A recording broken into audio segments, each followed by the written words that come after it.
नमस्कार दोस्तों, आपका स्वागत है आपके यूट्यूब चैनल ज्ञान में। जैसे कि मैं आपको सीटेट के लिए तैयारी करा रही हूँ, तो हमारा आज साइंस का जो हमारा साइंस है वो पेपर 2 के लिए एनसीईआरटी बेस पर है। तो हमारा टॉपिक जो चल रहा था हमारा अम्ल, क्षारक और लवण। आज मैं आपको इसका सेकंड पार्ट कराऊंगी। फर्स्ट पार्ट मैंने आपको पिछली क्लास में करा दिया था। आज हम इसका सेकंड पार्ट देखेंगे और इसको कंप्लीट करेंगे। अगर ये वीडियो आपको अच्छी लगे तो इसे लाइक कीजिए और अपने दोस्तों के साथ इसे शेयर कीजिए और हमसे जुड़े रहने के लिए इस चैनल को सब्सक्राइब कीजिए। तो देखते हैं एसिड, बेस एंड साल्ट में आगे एनसीईआरटी में और क्या दिया गया था। तो आगे देखते हैं हम। तो इसमें देखते हैं हम, इसमें क्या है, अब उदासीनीकरण बताना है हमें। तो इसमें क्या है हमारा, जब किसी अम्ल को किसी क्षारक में मिलाया जाता है तब क्या होता है। यानी कि जब हमारा कोई अम्ल है और उसे किसी क्षारक में मिलाया जाता है तो क्या होता है, ये बताना है हमें।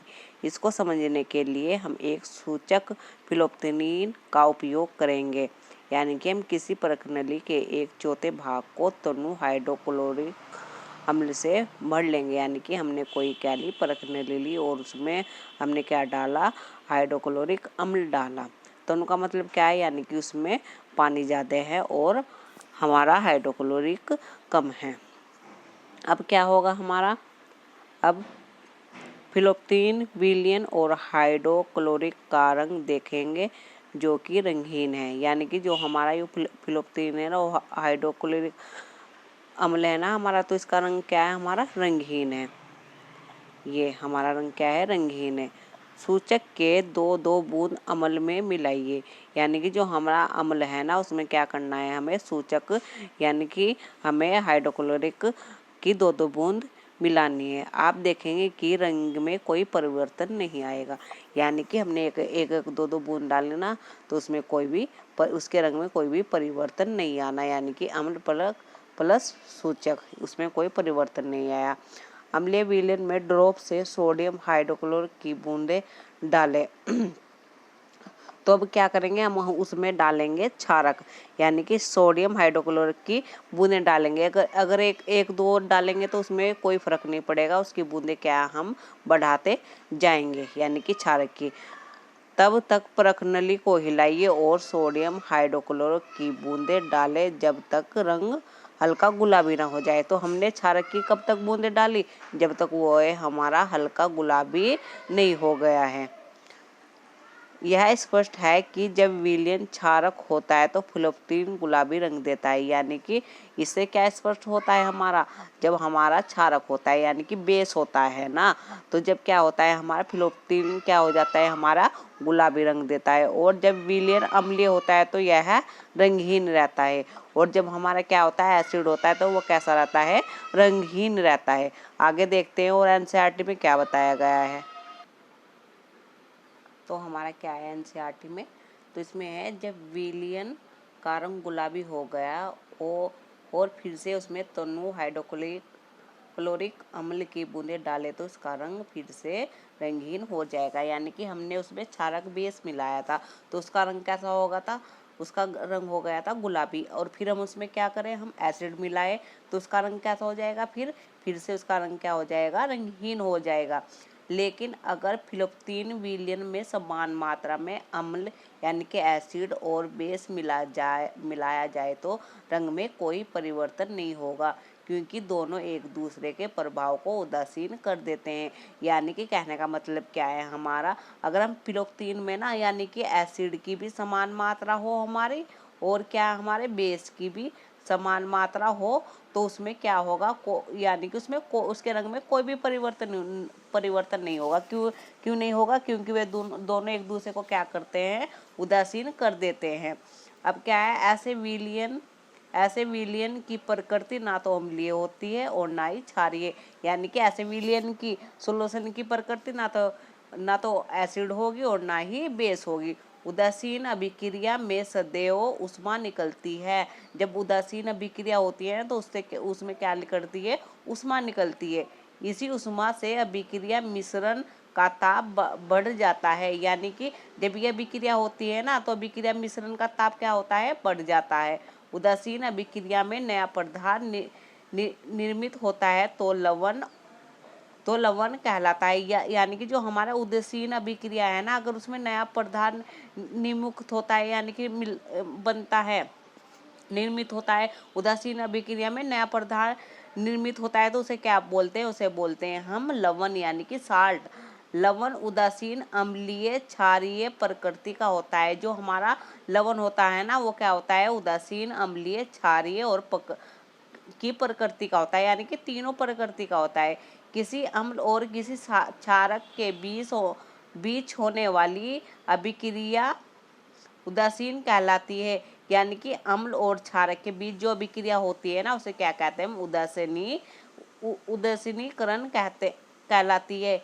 इस प्रक्रिया में क्या होता है? ऊष्मा निकलने के साथ साथ लवण और जल बनता है। यानी कि जब ये अभिक्रिया होती है ना हमारे उदासीकरण की, तो उसमें क्या होता है? हमारी ऊष्मा भी निकलती है और लवण भी और जल भी। आगे देखते हैं एनसीईआरटी में और क्या बताया गया है।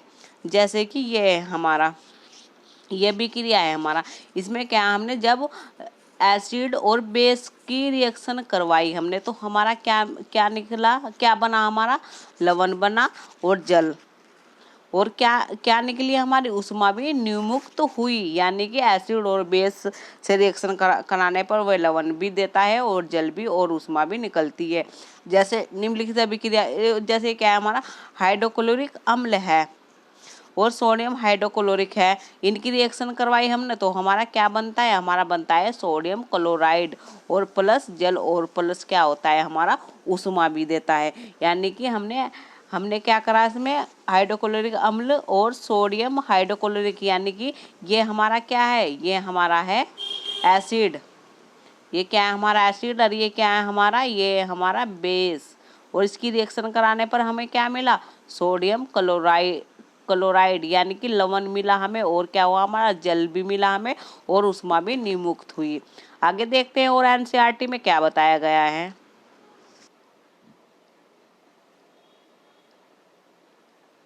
अब क्या बताया गया है हमारा एनसीईआरटी में, यानी कि दैनिक जीवन में उदासीन के उदाहरण। अपचयन, हमारे आमाशय में हाइड्रोक्लोरिक अम्ल पाया जाता है। आप अध्याय 2 में पढ़ चुके हैं कि यह भोजन के पाचन में हमारी सहायता करता है। यानी कि जो हमारा आमाशय होता है ना वो उसमें क्या पाया जाता है? हाइड्रोक्लोरिक अम्ल पाया जाता है, एसिड पाया जाता है, जो हमारे पाचन में क्या करता है? सहायता करता है। लेकिन आमाशय में अम्ल की आवश्यकता से अधिक मात्रा होने से अपचय हो जाता है। यानी कि अगर ये हमारा हाइड्रोक्लोरिक अम्ल है ना, यानी कि इसकी क्या है? अधिक मात्रा हो जाए तो वो क्या हो जाता है? हमारे लिए कष्टदायक हो जाता है। कभी कभी अपचयन काफ़ी कष्टदायक होता है। अपचयन से मुक्ति पाने के लिए हम दूध या मैग्नीशियम जैसे कोई प्रति अम्ल लेते हैं जिसमें मैग्नीशियम हाइड्रोक्लोरिक ना हाइड्रोक्साइड होता है। यह अत्यधिक अम्ल के प्रभाव को उदासीन कर देता है। यानी कि जब क्या होता है हमारा जो अपचयन हो जाता है हमें, तो उसके लिए क्या करते हैं? हम मैग्नीशियम हाइड्रोक्लोरिक लेते हैं जिससे क्या है? हमें आराम मिलता है। जैसे हम डॉक्टर वगैरह के पास जाते हैं ना तो हमारा क्या है? जो हमारा ये होता है हमारा अपचय बढ़ जाता है, यानी कि हमें एसिडिटी वगैरह हो जाती है, तो वो डॉक्टर भी हमें क्या करता है? मेडिसिन देता है जो हमारे कैसी होती है? मैग्नीशियम हाइड्रोक्साइड जैसी होती है। अब देखते हैं चींटी का डंक। चींटी के डंक में फॉर्मिक अम्ल होता है। जब चींटी काटती है तो यह त्वचा में अम्लीय द्रव डाल देती है। यानी कि आपने देखा होगा जब चींटी काटती है ना तो उसमें क्या होता है? मैंने फॉर्मिक अम्ल होता है जिसमें जो क्या होता है हमारे त्वचा में क्या डाल देती है? वो अम्लीय द्रव्य डाल देती है। डंक के प्रभाव को नमी युक्त यानी कि खाने का सोडा, हाइड्रोजन कार्बोनेट अथवा कैलामाइन विलयन मलकर उदासीन किया जाता है जिसमें जिंक कार्बोनेट होता है। यानी कि जो हमारे कीड़े वगैरह काट देती है ना तो उसे हम ठीक करने के लिए क्या करते हैं? हाइड्रोजन कार्बोनेट या खाने का सोडे का इस्तेमाल कर लेते हैं, जिससे क्या है हमारा और क्या कर लेते हैं? क्लेमाइन विलियन मलकर उसे क्या कर देते हैं? हम उदासीन कर देते हैं, जिससे हमें क्या होता है? हमें राहत मिलती है। तो आगे देखते हैं और एनसीईआरटी में क्या बताया गया है। अब देखते हैं इसमें क्या है, मृदा उपचार। रासायनिक उर्वरकों का अत्यधिक उपयोग मृदा अम्लीय बना देता है। जो हमारे रासायनिक उर्वरक होते हैं ना, जो हम खेतों में मृदा में डालते हैं, तो वो क्या करता है, मृदा को अम्लीय बना देता है, यानी कि एसिड बना देता है। यदि मृदा अत्यधिक एसिड अथवा अत्यधिक क्या हो जाए, क्षारीय हो जाए, यानी कि हमारी मिट्टी क्या हो जाए, यदि ज़्यादा क्या हो जाए, अम्लीय हो जाए, या अत्यधिक क्या हो जाए, हमारी क्षारीय हो जाए, तो पौधों की वृद्धि अच्छी नहीं होती। तो उससे क्या होता है, हमारे जो पौधे होते हैं ना, उसकी वृद्धि अच्छी नहीं होती। जब मृदा अत्यधिक अम्लीय होता है तो उसे बिना भुजा हुआ चूना, यानी कि कैल्शियम ऑक्साइड अथवा भुजा हुआ चूना, कैल्शियम हाइड्रोक्साइड जैसे क्षारकों से उपचारित किया जाता है। जब यानी कि हमारी मृदा में क्या होता है, अम्लीय ज़्यादा हो जाता है, तो उसे क्या करने के लिए, उपचारित करने के लिए किसका उपयोग करते हैं हम, बिना भुजे हुए चूने का या भुजे हुए चूने का इस्तेमाल करते हैं हम। यदि मृदा क्षारीय हो तो उसमें जैव पदार्थ मिलाए जाते हैं। यदि क्या हो, यदि मृदा क्या हो, हमारी बेस हो, यानी कि मृदा क्षारीय हो, तो उसमें क्या मिलाया जाता है, जैविक पदार्थ मिलाया जाता है। जैविक पदार्थ मृदा में अम्ल निर्मुक्त करते हैं। जो हमारे जैविक पदार्थ होते हैं ना, वे क्या करते हैं, जो हमारा एसिड होता है उसे निर्मुक्त करते हैं, जो उसकी क्षारीय प्रकृति को उदासीन कर देते हैं। जो उसकी क्षारीय प्रकृति होती है उसे क्या कर देते हैं, वे उदासीन कर देते हैं। अब क्या है, हमारा कारखानों का अपशिष्ट। क्या है, हमारा कारखानों का अपशिष्ट दे रखा है ये हमें इधर, तो इसे भी देख लेते हैं हम। तो इसमें क्या बोला गया है, हमारा अनेक कारखानों के, यानी कि कचरे में, कारखानों के जो कचरे होते हैं ना, अनेक कारखानों के कचरे में अम्लीय पदार्थ मिश्रित होते हैं। जो हमारे कारखाने होते हैं ना, तो उसके कचरों में क्या होते हैं, अम्लीय एसिड पदार्थ मिश्रित होते हैं। यदि ऐसे कचरे पदार्थों को सीधे ही जलाशयों में बहने दिया जाए तो मछली और अन्य जलाशय जीवों को अम्ल नष्ट कर देता है। यानी कि जो वो कचरा होता है ना, यानी कि वो अम्लीय होता है, पदार्थ होता है, अगर उसे हम क्या करें, पानी में ऐसे ही बहने दे, तो वो क्या करता है, जो हमारे पानी में रहते हैं ना जीव, यानी कि मछली और अन्य जीव, उसे क्या करता है, जो उसमें अम्ल होता है वो उन्हें नष्ट कर देता है। अतः कारखानों के कचरे को, अपशिष्ट को जलाशय में विसर्जित करने से पहले क्षारीय पदार्थ मिलाकर उदासीन किया जाता है। यानी कि जो हमारा कारखानों का कचरा होता है ना, उसे हम पानी में या जलाशयों में बहने से पहले क्या करते हैं, उसे क्षारीय, यानी कि क्षारक बेस पदार्थ मिलाकर उसे क्या करते हैं, हम उदासीन किया जाता है। उसे क्या करते हैं, जब उसे हम पानी में बहने देते हैं। तो ये आज मैंने आपको एसिड, बेस और साल्ट का ये टॉपिक जो हमारा चल रहा था, आज मैंने आपको इसे कंप्लीट करा दिया है। ये मैंने आपको 2 पार्ट में बताया है। पहला पार्ट मैंने आपको पिछले वीडियो में करा दिया था, और सेकंड पार्ट मैंने आज आपको ये करा दिया है। तो ये हमारा टॉपिक कंप्लीट हो गया है। अगर ये वीडियो आपको अच्छी लगे तो इसे लाइक कीजिए और अपने दोस्तों के साथ इसे शेयर कीजिए, और हमसे जुड़े रहने के लिए इस चैनल को प्लीज़ सब्सक्राइब कीजिए। तो धन्यवाद इस वीडियो को देखने के लिए।